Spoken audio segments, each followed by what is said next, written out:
While we've long been fans of Sam Fisher's covert ops, there's something about this latest mission that failed to impress us in previews and demos over the course of development. Now, with the spy's trademark goggles finally tuned and in focus, can Splinter Cell Blacklist step out of the shadows for a surprise attack on our low expectations? Starting with a hit on a Guam military base where Fisher is stationed, the Blacklist is a series of threats on cryptic targets such as American consumption and American fuel, aimed at forcing the U.S. government to withdraw its troops from all foreign soil. After being placed at the head of a new team, it's up to Fisher to track down and stop the mysterious group known as the Engineers and outthink a foe that's continually one step ahead. A group calling themselves the Engineers has claimed responsibility. While the character seems to be getting younger and it takes time to accept anyone other than Michael Ironside in the role, the latest version of Sam maintains his gruff, assertive tone, drawing on years of experience to make hard calls when necessary. Your airborne base of operations is staffed by a small team of experts that don't always agree, and mission briefings play up these tense relationships. Some of these moments present an illusion of choice, perhaps giving you the option to delay a mission for an advisor's benefit. But things play out much the same way regardless. You ever hear the Geneva Convention? I got rights, you know. This flying command center serves as your hub between missions, allowing you to call for logistical support, chat with your crew, and access menus to choose missions, select upgrades, and customize your gear. However, pulling the gameplay system into this context does make it easier to overthink things. A terrorist group is threatening to cripple the country. Why is the government preventing you from buying the $60,000 pair of gloves before you've bought the $15,000 pair? Are they really going to give you extra funding because you climbed that one pipe in a brewery? Despite stretching the game's believability, the scoring system definitely pushes you to get the most out of each level. You're rewarded for 3 different playstyles. Ghost is for non-lethal takedowns and not raising alarms, Panther focuses on silent kills and evading pursuers, and Assault is all about going in loud and proud. With your actions divided among these 3 buckets, you're encouraged to focus on one particular style per run, giving you incentive to retry levels with different loadouts and techniques. That said, Splinter Cell is still primarily a stealth game. There are times when alerting the guards can result in instant failure, making the Assault style and its giant collection of guns feel more like a way to let off steam after you've beaten the game the way it's intended to be played. If you want him dead so bad, why don't you just nuke the place from orbit? Early footage focused on Fisher navigating dusty military zones in broad daylight, vaguely reminiscent of shooters like Battlefield or Call of Duty.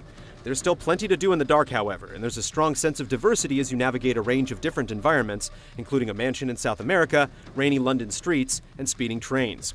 Level designs are fairly open, giving you room to form your own plan of attack, and most missions hold optional objectives, such as laptops to search out and hack, or high-value targets to capture.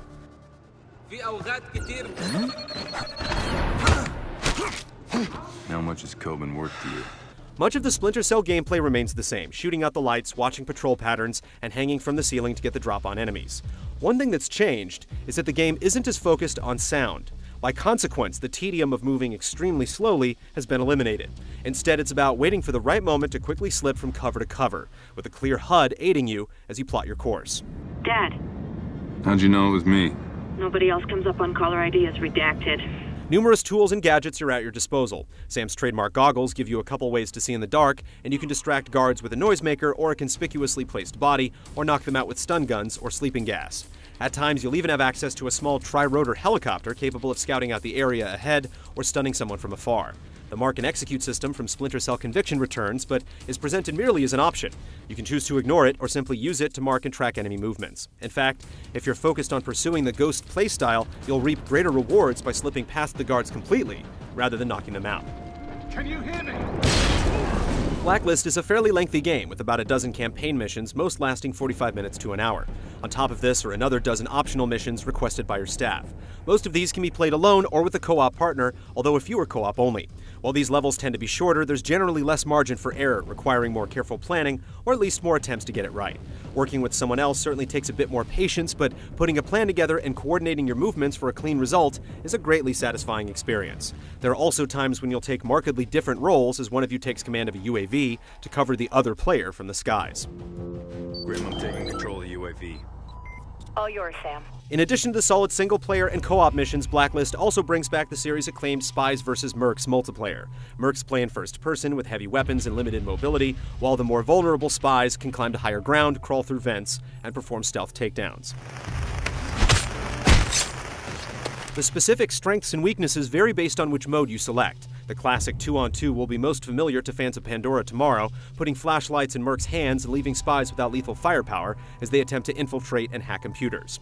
Meanwhile, 4-on-4 Blacklist matches allow more tools and customizable loadouts, with Mercs utilizing temporary abilities like adrenaline shots that let them see in the dark. There's also Extraction Mode, which puts spies on defense as the Mercs attempt to grab and retrieve intel. Each of these modes requires players to work together to be successful. Finally, a team deathmatch option lets you switch from spy to Merc every time you spawn, making it hard to predict who might get the drop on you. While Blacklist is strong overall, we did run into some frustrating moments. Most notably, button prompts for interactions like planting explosives or hacking terminals tend to be unresponsive. There are also some woefully blatant examples of invisible walls.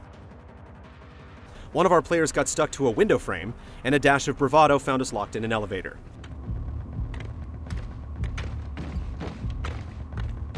Despite these minor issues, however, Splinter Cell Blacklist impresses with its scope and versatility. Level designs aren't limited to paint-by-number solutions, and the game not only gives you the option to play how you want, but pushes you to perfect your playstyle. Splinter Cell Blacklist provides clear evidence that Sam Fisher needn't go back into retirement just yet. You can't stop the Blacklist.